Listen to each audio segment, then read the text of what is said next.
All right, Halloween is just a couple of days away, and for those of you who plan to dress up in costume or even face paint, there's some important things you need to know to avoid dealing with skin irritation.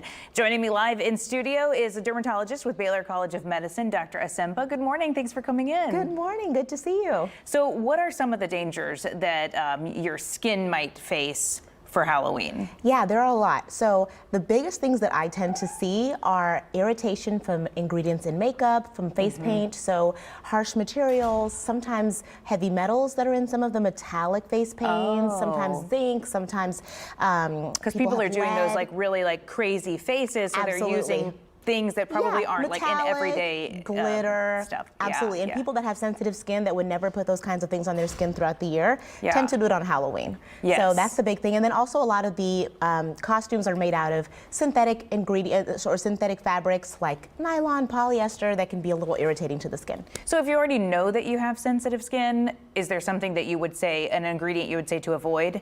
Well, there are lots of them. First of all, synthetic fragrances or fragrances in general are a big thing. Parabens, phthalates, and then also anything that's formaldehyde releasing. So you probably have to look up a list of those. I wouldn't go through a list of those here. But those are ingredients that tend to be the most irritating for sensitive skin.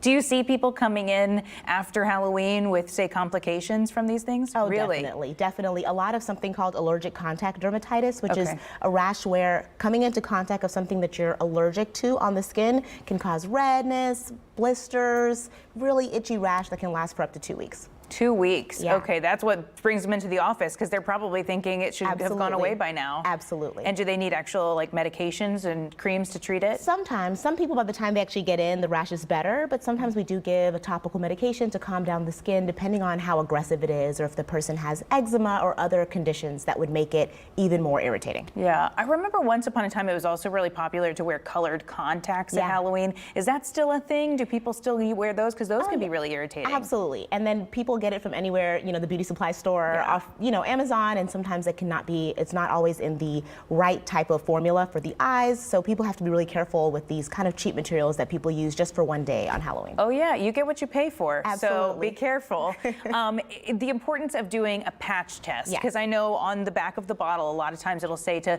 put something on your skin and wait 24 hours. Yeah, Why is that important? It's important because depending on how sensitive a person's skin is, if there's going to be an immediate allergic reaction, you'll be able to find out in an area that is not as sensitive. So for example, I usually recommend that patients put like a quarter-sized amount of the product on the wrist, the back of the ear, as opposed to the face, right? And wait at least 24 to 48 hours to see how the skin would react. Usually they should leave the product on the skin for as long as it would normally be on the skin. So if it's makeup and you're gonna leave it on for 12 hours, leave it on your wrist for a full 12 hours and see how your skin reacts after being washed off or the next day and then the day after that.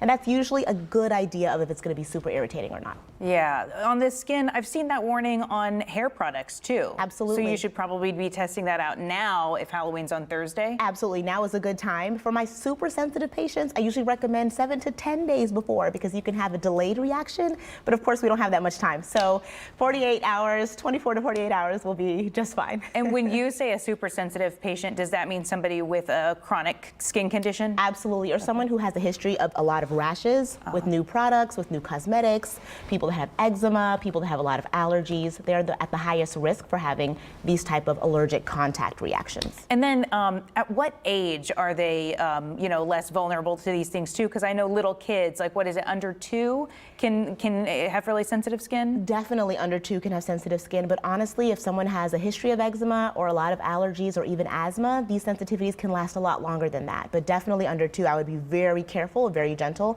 and wash off any of these ingredients as soon as possible. So when we're talking about costumes and fabric, I know that you probably would prefer something, you know, cotton and safe for the skin, but also for Halloween costumes, it's so important to have that like flame resistant chemicals in it. Yeah. So is that going to be irritating to people too? Definitely, a lot of the time. So one of the things I recommend is putting on cotton or even linen. It might be too hot in Houston, but cotton underneath their costume to kind of prevent a lot of those materials from coming into contact with the skin. Yes, that is such a good tip. Yeah. So wear cotton t-shirts under the cotton cute little undergarments, costumes. Absolutely. You know, sometimes it helps to fill the costumes out because they're really big Yes. anyway, but it can be pretty hot. But I think if you're Yes. someone that has sensitive skin, it's worth being a little bit hot to not have to deal with those materials directly on the skin. Now, of course, if you're going to be in it for hours and hours, sometimes the sweat sticking onto the skin can also cause an irritant reaction for a long time, but you know, you have to do the best that you can. So I do recommend cotton undergarments to just help reduce that irritation. Dr. Asempa, that was all really good information. Yeah. Thank you so much for coming in this morning. Of course, thank you for having me.